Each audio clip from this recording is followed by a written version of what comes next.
కలతలేని లోకంలో దిష్టి పడని దీవిలో చెడు చేరని చోటులో ప్రశాంత పర్ణశాలలో ఈ కాంతకు జరిగేను ఏకాంత సేవా.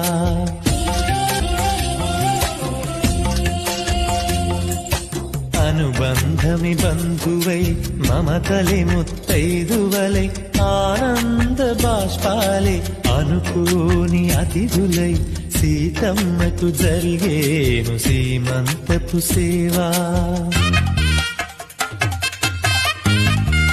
పులివెచ్చని నాయదపై పరిచేటి పాల్పులో కనురెప్పల వింజామర విసిరేటి గాలితో చూలాలికి జరిగేను జూలాలి సేవ చూజూలాలి.